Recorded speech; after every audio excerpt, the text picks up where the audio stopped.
शांति।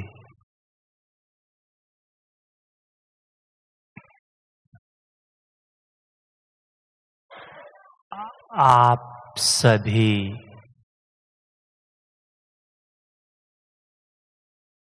बाबा के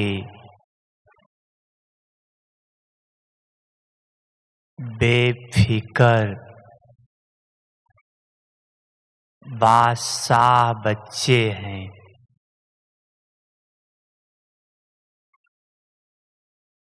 कहते भी हैं जब भगवान मिल गया तो फिर किस बात की चिंता। अगर चिंता है तो अभी तक आपने भगवान को ज्ञान के आधार से जाना है और समझा है, लेकिन भगवान के साथ का अनुभव बहुत कम किया है। अगर भगवान के साथ का अनुभव आत्मा करती रहे तो चिंता का कोई प्रश्न ही नहीं है। क्यों? क्योंकि भगवान से बड़ा और भगवान से ज़्यादा शक्तिशाली और भगवान से ज़्यादा कल्याणकारी कोई नहीं है। और वो भगवान आपका है। तो भगवान तो आपका बना, लेकिन क्या आपने भगवान को अपना बना लिया, या सिर्फ ज्ञान से समझा है कि मैं आत्मा हूँ, मुझ आत्मा का पिता परमात्मा है और उसके वर्षे के अधिकारी है। सिर्फ ज्ञान से समझा है या प्रैक्टिकल आत्मा उस स्वरूप में स्थित रहती है? ये स्वयं से चेक करना। अगर भगवान के साथ का अनुभव होता रहे तो डबल लाइट तो स्वतः बन जाएंगे, लेकिन इसमें नंबर वार है। डबल लाइट का अर्थ ही है दो। एक तो डबल लाइट अर्थात मैं आत्मा लाइट स्वरूप हूँ और ये शरीर लाइट का कार्य है। इस लाइट के कार्य में मैं आत्मा लाइट स्वरूप विराजमान हूँ। जैसे सूर्य है, सूर्य स्वयं प्रकाश का गोला है, लेकिन उस प्रकाश के गोले से चारों तरफ प्रकाश की किरणें फैल रही है। ऐसे आत्मा प्रकाश स्वरूप है और ये शरीर प्रकाशमय काया में है। तो आत्मा प्रकाशमय काया के बीच में प्रकाश स्वरूप है। एक डबल लाइट का स्वरूप ये है। दूसरा है डबल लाइट अर्थात किसी प्रकार का मन बुद्धि पर बोझ नहीं, ना तन का, ना मन का, ना धन का, ना जन का, ना पुराने संस्कार का। ये पांचों प्रकार के बोझ से फ्री, उसको कहा जाएगा डबल लाइट। अब इस प्रकार की डबल लाइट की स्थिति लाने के लिए 4 बातों पर अटेंशन देना है। अगर वो 4 बातें प्रैक्टिकल में आत्मा स्वरूप में ले आए तो सदा डबल लाइट रह सकती है। वो 4 बातें हैं। पहली बात है सदा अशरीरी होने के अभ्यास में रहना। दूसरी बात है एक आस, एक बल, एक भरोसे में सदा स्वयं को रखना। एक आस, एक बल और एक के भरोसे में सदा रखना। तीसरी बात है मनसा वाचा कर्मणा श्रीमत प्रमाण चलना। मनसा वाचा कर्मणा श्रीमत प्रमाण चलाना। चौथा है सदा ड्रामा की ढाल पर एक्यूरेट खड़े रहना। ड्रामा की ढाल पर खड़े रहना अर्थात बिंदी लगाना। तो ये 4 बातें अगर प्रैक्टिकल में है तो आप इस संसार सागर में जहाँ सदा लहरें उठती रहती हैं, कुछ न कुछ समस्याएं, चाहे तन की, चाहे मन की, चाहे धन की या जन की, प्रकृति की, कुछ न कुछ समस्या आती रहती है। पुराने संस्कार की, इन सब से आप मुक्त हो जाएंगे अगर ये चारों पर अटेंशन रहे तो। नहीं तो समस्याएं तो आनी ही हैं और बढ़नी हैं। जितना आपका पुरुषार्थ बढ़ता जाएगा उतनी समस्या बढ़ती जाएगी। आपका पुरुषार्थ तेज होने के कारण समस्या बड़ी हो रही है लेकिन छोटी फील होगी, क्योंकि आपकी स्थिति महान है तो छोटी फील होगी। लेकिन आएगी जरूर बड़ी होकर। जिसको बाबा कहता है कि माया भी रुस्तम से रुस्तम होकर लड़ती है। तो 4 बातों में पहली बात है आत्मक स्थिति का अभ्यास।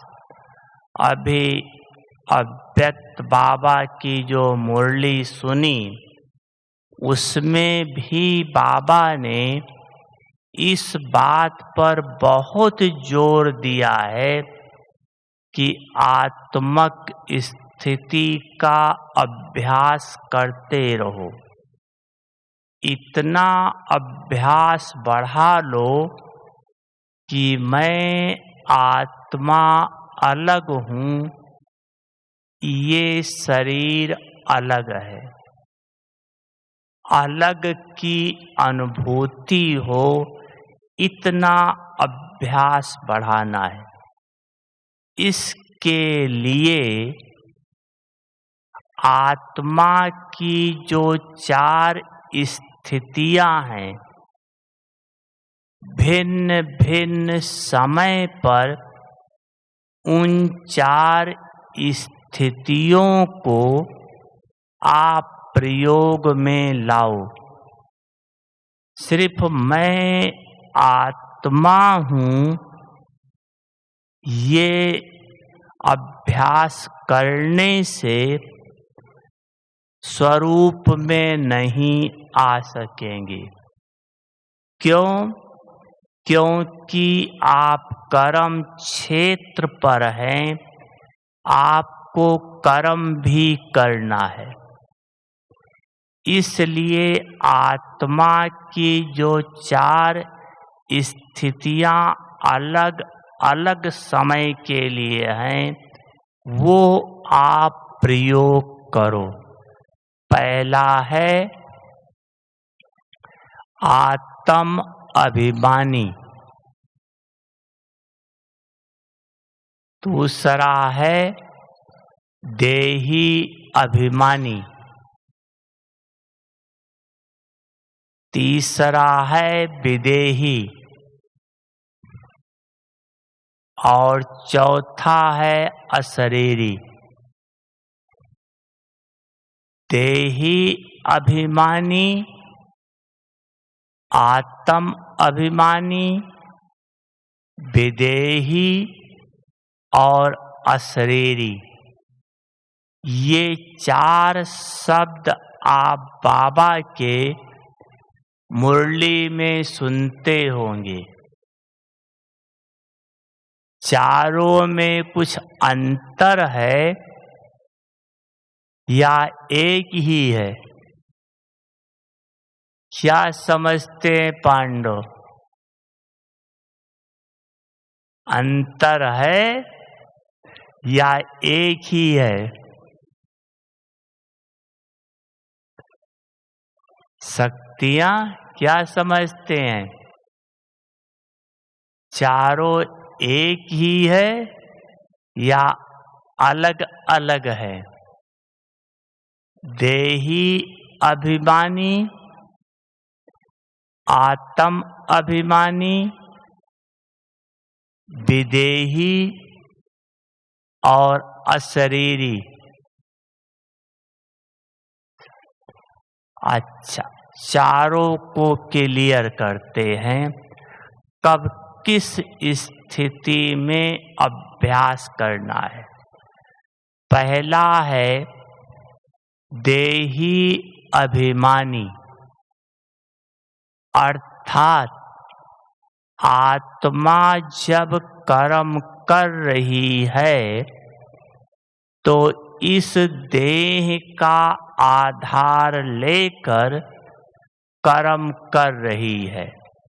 तो कर्म करते समय ये संकल्प और स्थिति रहे कि मैं आत्मा इन कर्म इंद्रियों के द्वारा कर्म करा रही हूँ। कर्म करते समय ये स्थिति का अभ्यास करो। कर्म इंद्रियों का आधार लेकर कर्म कर रही हूँ। ये अभ्यास धीरे धीरे बढ़ाते जाओ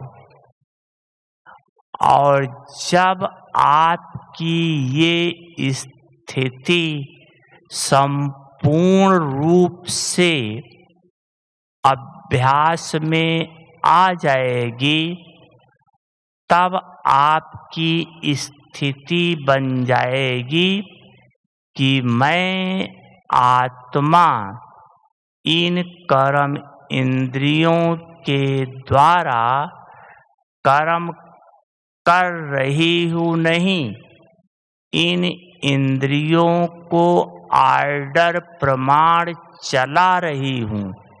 ये स्थिति आ जाएगी। पहला है इंद्रियों के द्वारा कर्म कर रही हूँ। अभ्यास करते करते ऐसी स्थिति आ जाएगी कि इसके मालिक बन जाएंगे और मैं आत्मा इन इंद्रियों को आर्डर प्रमाण चला रही हूँ।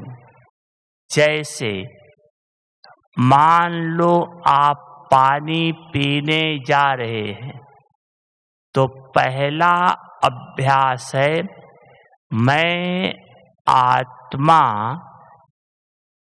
इन मुख के द्वारा पानी पी रही हूँ या शरीर को पिला रही हूँ।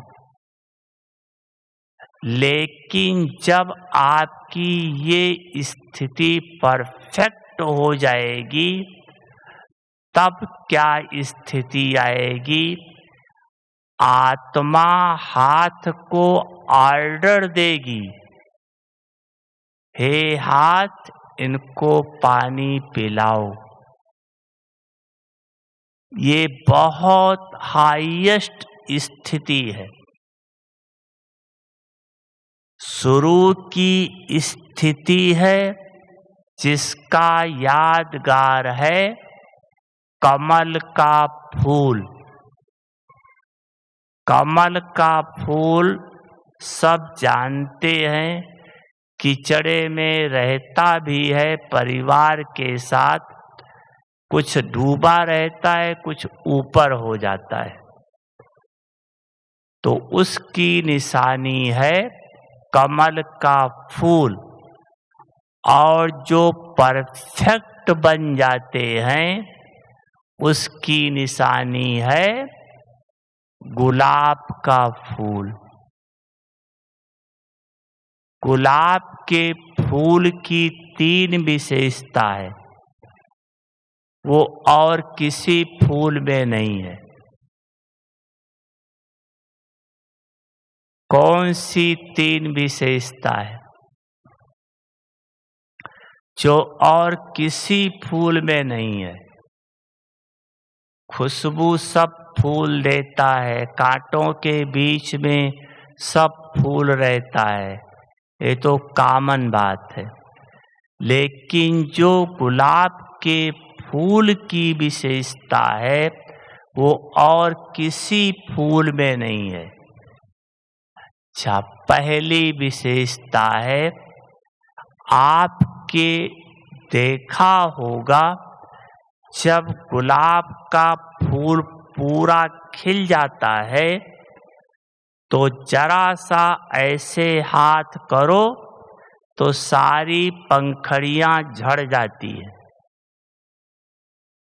और किसी फूल की पंखड़ी झड़ती नहीं है, सूख जाती है, बाकी झड़ती नहीं है। लेकिन गुलाब के फूल की पत्तियां झड़ जाती है। अर्थात जो आत्मा एक एकदम एवर रेडी है, ऐसी आत्मा शरीर में रहते हुए, सबके साथ रहते हुए, इस सब से न्यारी, कर्म किया, कर्म पूरा हुआ, फिर अपने घर में अपने बाप के पास विश्रामी हुई। दूसरी विशेषता है कि कमल के फूल में ने गुलाब के फूल में कभी कीड़ा नहीं बैठता है। कोई भी कीड़ा गुलाब के फूल पर नहीं बैठता है। आज तक सुना कभी कि गुलाब के फूल की भी शहद बनती है? मधुमक्खियां भी नहीं बैठती। अर्थात जो एवर रेडी आत्मा है, वो सबके साथ रहते हुए इतनी न्यारी है कि ना कोई मेरा, ना मैं किसी की। सब मेरे हैं, मैं सबकी हूं। इतना न्यारा होगा। तीसरी विशेषता होती है कमल के फूल की। जब सब पंखड़ियां झड़ जाती हैं तो बीच में बूर बचता है, जिसका बाद में कमल का फल बनता है। बूर बचता है। तो जो एवर रेडी आत्मा है, वो सदा इस देह में रहते हुए देह भान से मुक्त भूर अर्थात सदा आत्मक स्वरूप में स्थित रहेगी। ये है आत्मा की अंतिम स्थिति। लेकिन अभ्यास कमल के फूल से करना है।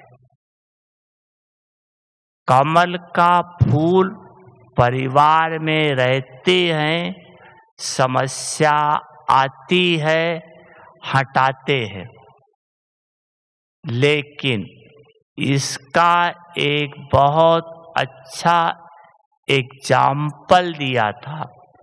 जैसे बाबा कहता है, हलवा बनाओ, सब्जी बनाओ, तो जब बनाते हो तो कढ़ाई में, बर्तन में चिपकता है और आप छुड़ाते हो।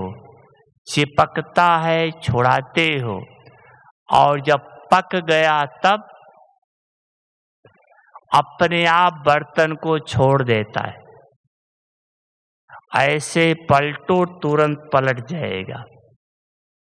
ऐसे एवर रेडी आत्मा लास्ट में इतना इस शरीर से अलग हो जाती है शरीर में, लेकिन इतनी न्यारी है कि सेकंड में इसको छोड़ के अपने घर चली जाएगी। तो एक ने कहा, ऐसे क्लास करा रहे थे, कि आजकल तो ऐसे बर्तन निकले हैं जिसमें खाना चिपकता ही नहीं है। पता नहीं कौन सा बर्तन, क्या कहते हो, चिपकता ही नहीं है उसमें खाना। तो इसका बहुत सुंदर बाबा ने जवाब दिया था। ये एग्जाम्पल शुरू का था। अभी तो इतना ज्ञान स्पष्ट हो गया, अभी तो इतने एग्जाम्पल आपके सामने तैयार हैं, तो अब तो आपको कहीं चिपकना ही नहीं चाहिए। अगर अब भी चिपकते हैं तो माना आप वर्तमान समय के अनुसार नहीं चल रहे हैं, पीछे से चल रहे हैं। सोचो, आजकल लाइट जल रही है और कोई लाइट न जला के एक छोटा सा दीपक जला के बैठे तो उसको आप क्या कहेंगे? दीपक पुराने जमाने का है, आजकल तो लाइट है ना। तो जैसा समय है, समय अंत का पहुंचा है। अब अभ्यास हमें सदा न्यारे रहने का करना है। तो पहली बात है, आत्मा का अभ्यास इस विधि से बढ़ाओ। देही अभिमानी स्थिति। दूसरा है आत्म अभिमानी स्थिति। जब आप योग में बैठते हो उस समय आत्मा को शरीर को याद करने की जरूरत नहीं है, कोई कर्म इंद्रियों की जरूरत नहीं है। इन सब को भूलो और अपने को आत्मा समझकर मीठे बाबा को याद करो। आत्म अभिमानी अर्थात योग में सब कुछ भूल आत्मक स्वरूप में टिककर मीठे बाबा को याद करो। देही अभिमानी में देह का आधार है, आत्म अभिमानी में देह को बिल्कुल भूलना है। तीसरा है विदेही। विदेही अर्थात जब आप बैठे हैं, कोई कर्म नहीं कर रहे हैं, चल फिर रहे हैं, बातचीत कर रहे हैं, तो किसी न किसी सोमान में स्वयं को स्थित रखो। सोमान में स्थित रखो। सोमान देह भान को मिटा देगा। सोमान आपके दृष्टि वृत्ति कृति सबको चेंज कर देगा। अगर आपको मान लो एक सिंपल सोमान स्मृति में है, मैं ब्रह्मा कुमार या ब्रह्मा कुमारी हूँ। बीके तो रोज कहते रहते हैं, लेकिन इसी सोमान में स्थित रहो तो आपकी दृष्टि वृत्ति सब बदल जाएगी। क्योंकि ब्रह्मा कुमार अर्थात ब्रह्मा कुमारी माना पुरानी दुनिया से मर गए। आपका संसार ही बदल गया। आपका माँ बाप भाई बहन बंधु सब बाप दादा है। अगर आप घर में रहते हुए लौकिक बच्ची की दृष्टि से देखते हो, ये मेरी बेटी है, तो क्या उस समय आप ब्रह्मा कुमारी या ब्रह्मा कुमार हैं? उस समय क्या ब्रह्मा कुमारी को बेटी होती है? ब्रह्मा कुमार को बेटी होती है?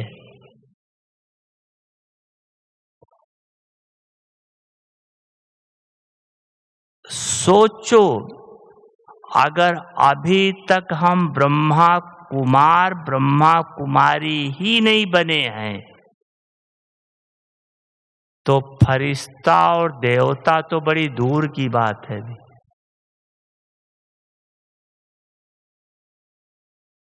अभी अपने मन के भावों को चेंज करो। बेटी है, जानते हो, बेटी कहकर बुलाना भी है, लेकिन अंदर की स्थिति रहे या तो ये भी ब्रह्मा की संतान, ब्रह्मा कुमारी मेरी बहन है, या ये भी आत्मा शिव बाबा की संतान, मुझ आत्मा का भाई है। अंदर ये रहे, ऊपर से तो जो रिलेशन है वो बोलना है। फिर आपकी चढ़ती कला होने लगेगी। जब तक आप घर में लौकिक को अलौकिक नहीं बनाया है, घर में अलौकिक स्थिति नहीं लाई है, तब तक आपकी चढ़ती कला नहीं होगी। योग लगाने बैठोगे, योग लगेगा नहीं। मुरली सुनने बैठोगे, घर की बात याद आती रहेगी। कारण यही है, अभी अलौकिकता नहीं लाए हो। तो यहाँ बाबा के घर से ये पक्का करके जाना कि अभी हमें परिवार में अलौकिकता लानी है। अपनी दृष्टि वृत्ति को, संकल्प को परिवार में चेंज करना है। अगर बेटी को बेटी समझते हैं तो क्या होगा? अगर उसने थोड़ी भी गलती की, बेटी या कोई भी रिश्ता, तो आपको गुस्सा आ जाएगा। अब बताओ, अगर गुस्सा आ गया तो अभी बाबा ने मुरली चलाई है कि गुस्सा आना क्या राइट है? अगर अभी तक गुस्सा आ रहा है तो संपूर्ण कब बनोगे?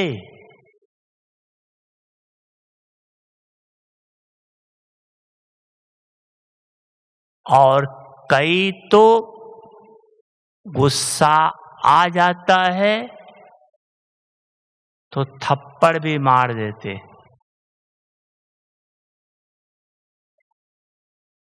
लेकिन अगर आपने एक थप्पड़ मारा,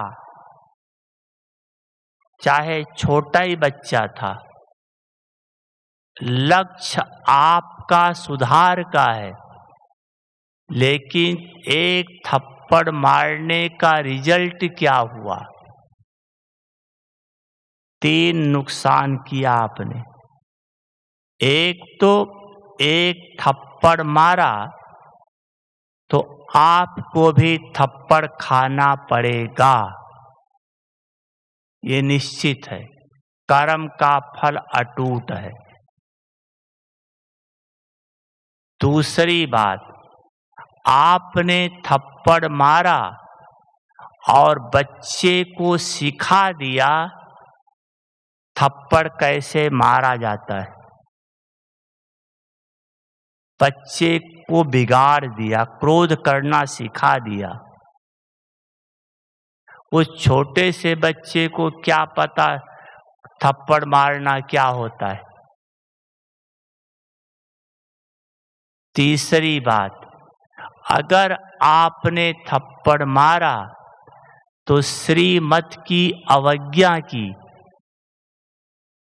इस अवज्ञा का आपको दंड मिलेगा। ये सब क्यों हुआ? क्योंकि लौकिक दृष्टि से देखा इसलिए। अगर आप अलौकिक दृष्टि से देखते, नहीं ये ब्रह्मा कुमारी है, तो आपका हाथ नहीं उठता, आप उस पर गुस्सा नहीं कर सकते थे। समझाओ जरूर, लेकिन गुस्सा नहीं करते। चौथी बात है अशरीरी। जब आत्मा परम धाम में है तो अशरीरी अर्थात बिना शरीर के है। तो बीच बीच में आपको जब थोड़ा समय मिले तो सब कुछ भूल कर मैं आत्मा ज्योति स्वरूप प्रकाश स्वरूप आत्मा प्रकाशमय देश में परम धाम में प्रकाश स्वरूप बाप के पास बैठी हूँ। यही मेरा घर है, बाबा ही हमारा संसार है। भगवान के पास बैठो, फिर वहां से नीचे देखो, ये शरीर मरा पड़ा है। थोड़ी देर टिक करके फिर संकल्प से नीचे आओ कि मैं आत्मा परम धाम से उतरकर इस शरीर में प्रवेश किया है। ये अभ्यास आप बढ़ाते जाओ।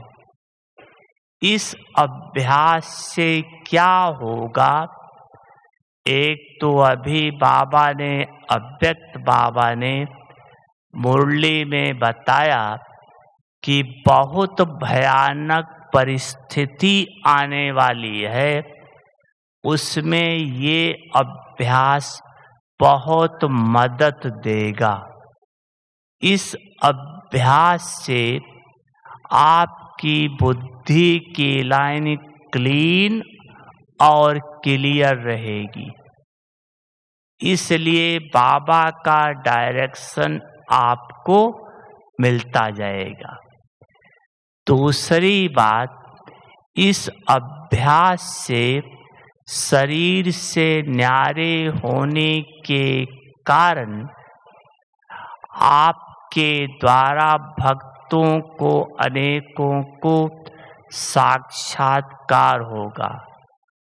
कईयों की आप रक्षा कर सकेंगे, बहुतों से आपकी रक्षा हो जाएगी।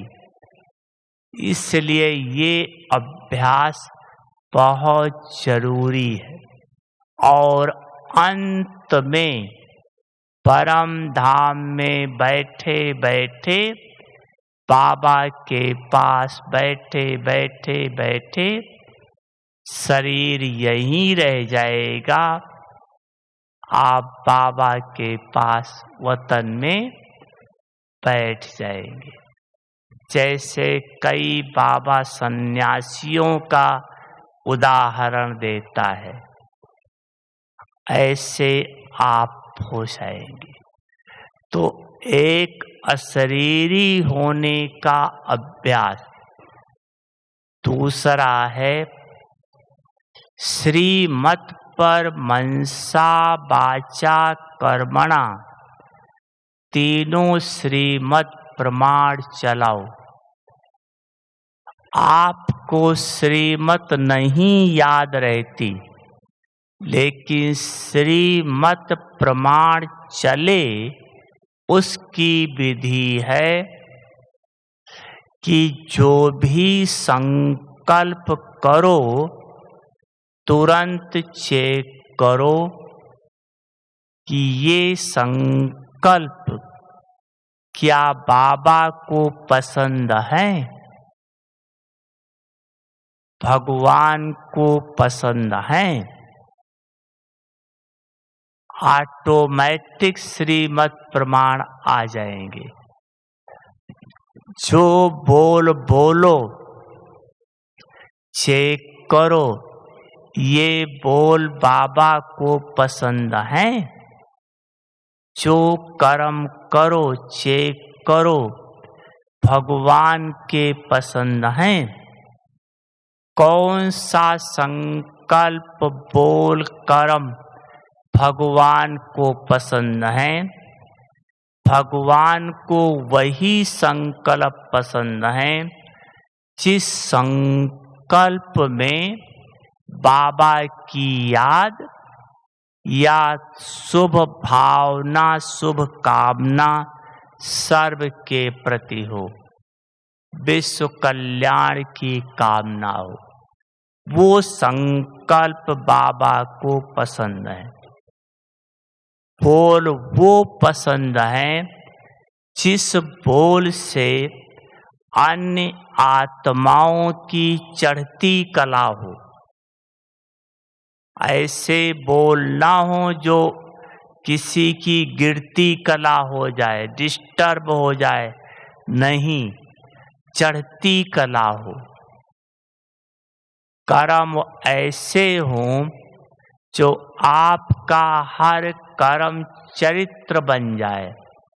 चरित्र अर्थात आपके करते हुए कर्म को देखकर दूसरे आपके कर्म को फॉलो करने की प्रेरणा ले, वो कर्म चरित्र कहलाता है। तो ये मनसा वाचा कर्मणा तीनों श्रीमत प्रमाण चलाओ तो श्रेष्ठ रहेंगे। आपका श्रेष्ठता का खाता बढ़ता जाएगा और आप डबल लाइट रहेंगे। श्रीमत प्रमाण चलेंगे तो आपके कर्म का जिम्मेदार बाबा हो जाएगा, आप हल्के हो जाएंगे। तीसरी बात है, एक आस, एक बल, एक भरोसा। जिस आत्मा ने ये रखा हुआ है, एक आस, एक बल, एक भरोसा, इसका आपको थर्मामीटर है। ऐसे तो सब कहते हैं मेरा तो एक बाबा ही है, दूसरा कोई नहीं है, सब यही कहते हैं। लेकिन जब परिस्थिति आती है तब मेरा बाबा रहता है।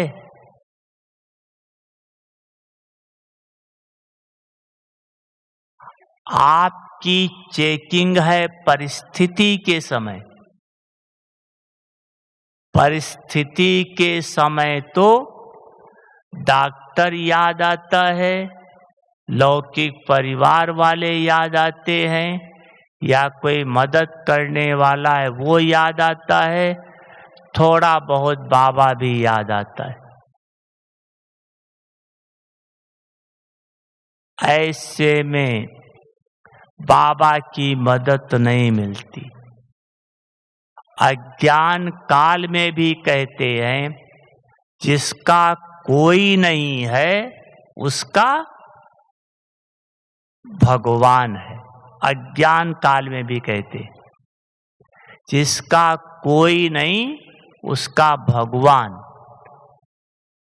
तो आप सबके बीच में रहते हुए लेकिन मन से मेरा एक बाबा ही है और कोई नहीं है, एक आस, एक बल, एक के ही बल का भरोसा। बहुत चमत्कारिक कार्य होंगे।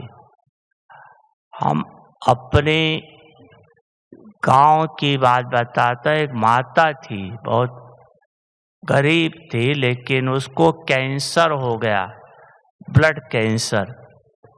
हॉस्पिटल में डॉक्टर ने जवाब दे दिया कि आप ले जाओ, भी 2-3 दिन की मेहमान है। उसको घर वाले ले आए, सीधा सेंटर पर ले गए हॉस्पिटल से, और सेंटर पर वहाँ जो थे बहन, उसने इतना बड़ा जो बाबा का फोटो होता है बाप दादा का, वो फोटो उसको दिया। उसने फोटो अपने यहाँ हृदय में रख लिया, कपड़े के अंदर। 7 दिन के अंदर कैंसर ही गायब हो गया, पता नहीं कहाँ कैंसर चला गया।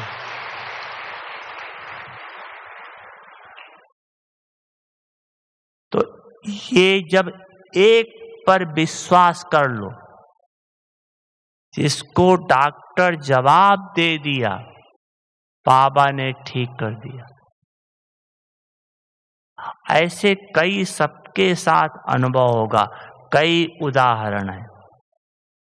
लेकिन जब एक के विश्वास पर आ जाओ, कुछ ये कुछ वो नहीं, अगर एक है तो जहां जरूरत है वो अपने आप ही करा देगा।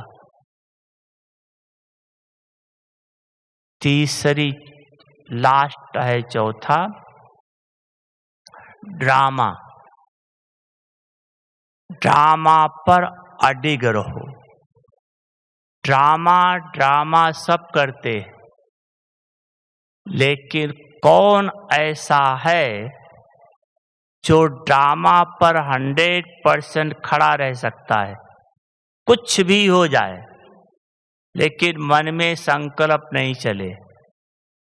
हो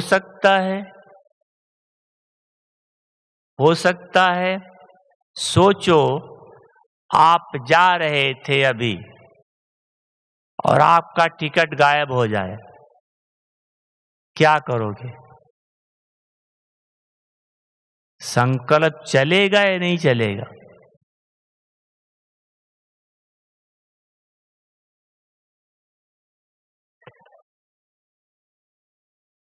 चलेगा संकल्प, लेकिन नहीं, अगर ड्रामा पर स्थित हैं, टिकट ढूंढना जरूरी है, लेकिन ये अंदर पक्का रहे कि जो कल पहले हुआ है होकर रहेगा। मिला होगा तो मिल ही जाएगा।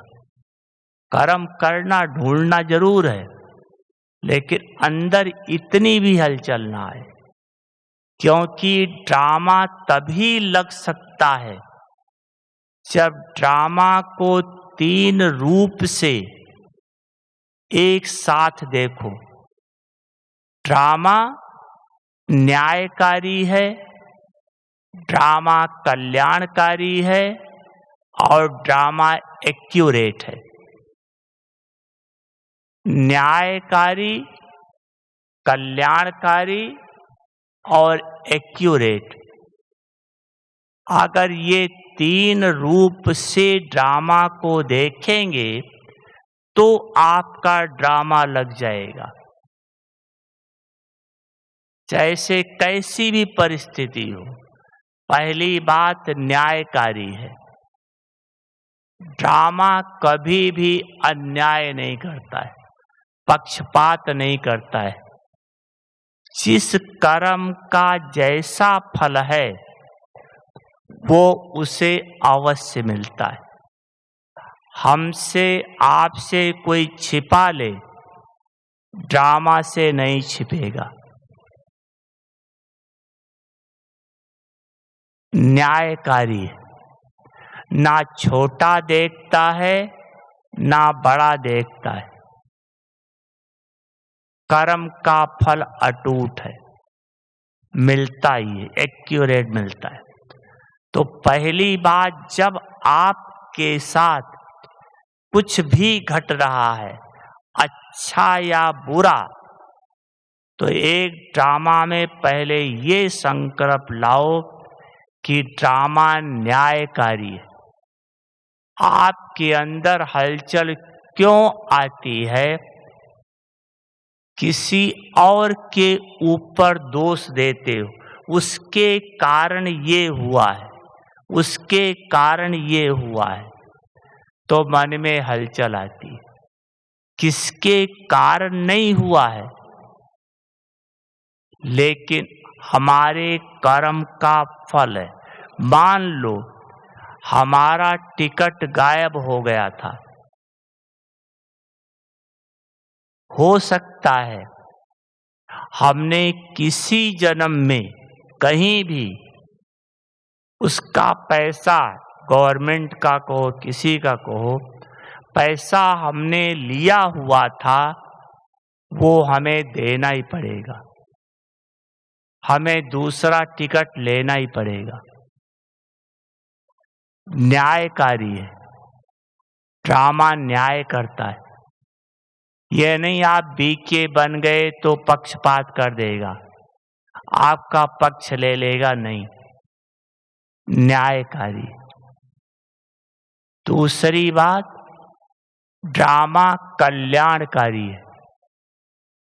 ड्रामा में जो कुछ भी होता है, अच्छे से अच्छा, बुरे से बुरा, लेकिन भीखे के लिए सब अच्छा है। उदाहरण के रूप से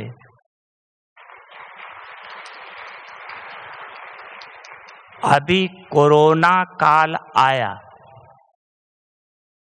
कोरोना में कई बीके ने भी शरीर छोड़ा, कईयों ने शरीर छोड़ा।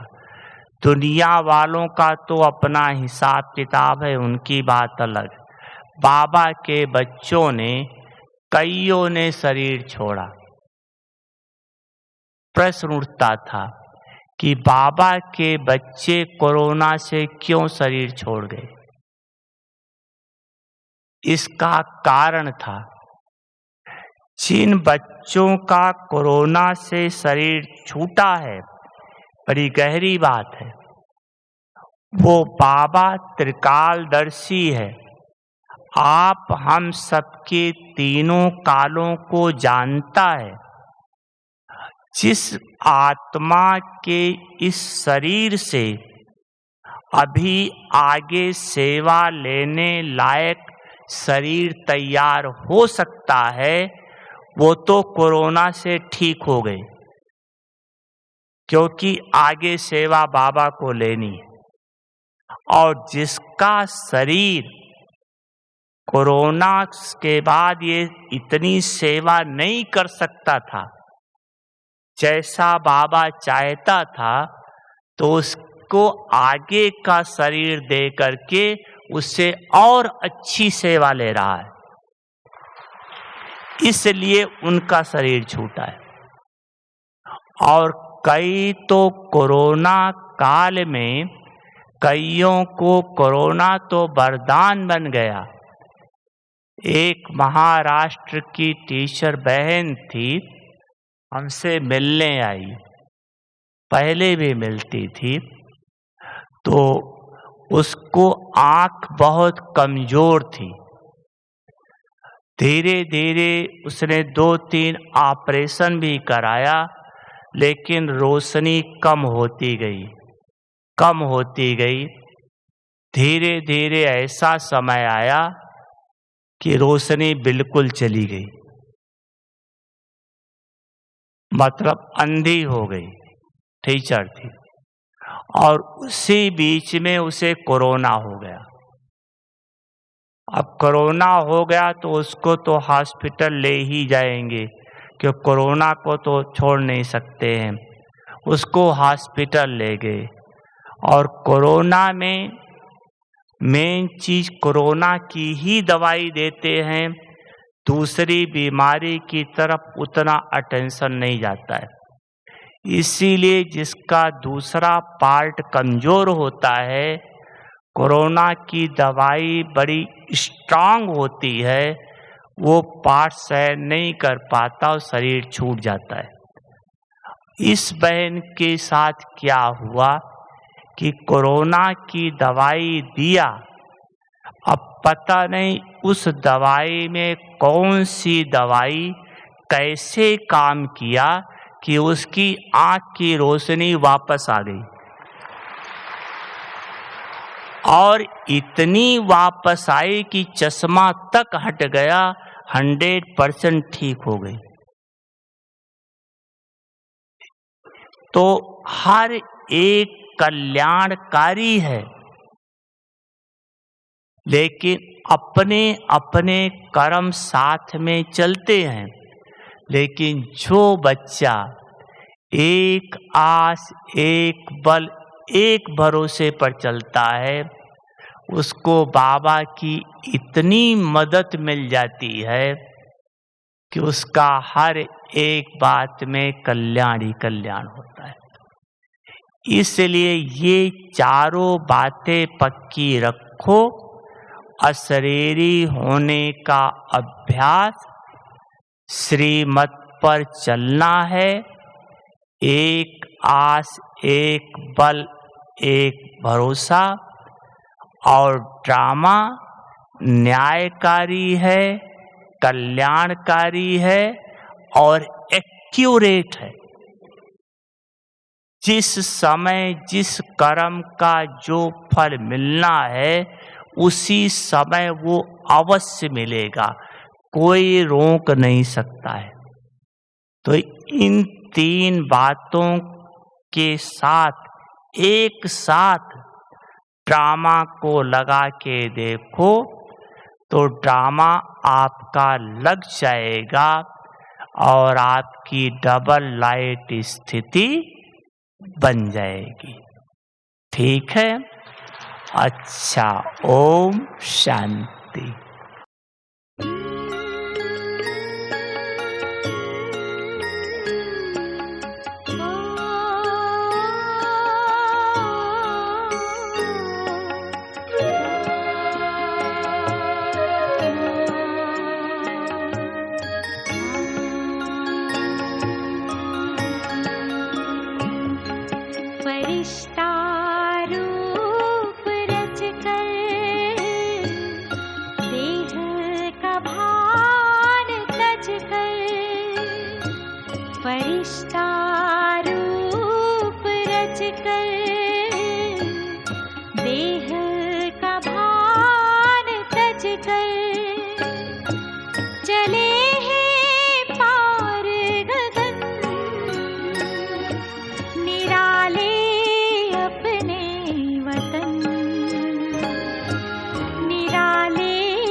कर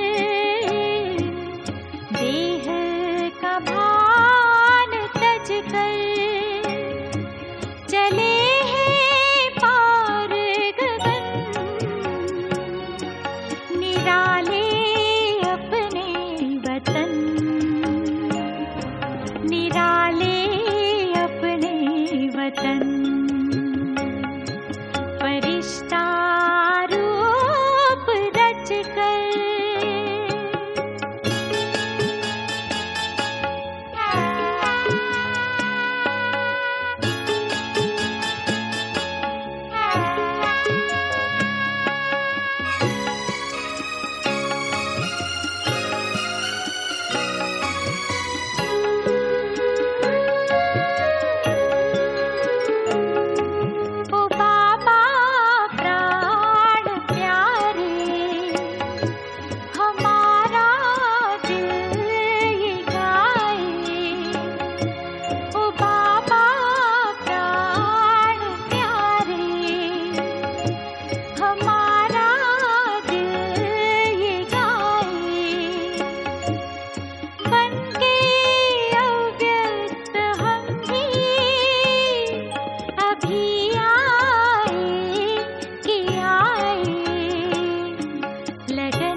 फरिश्ता रूप रच कर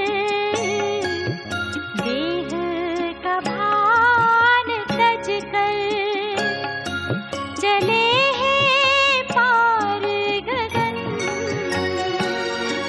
निराले अपने वतन, निराले अपने वतन। फरिश्ता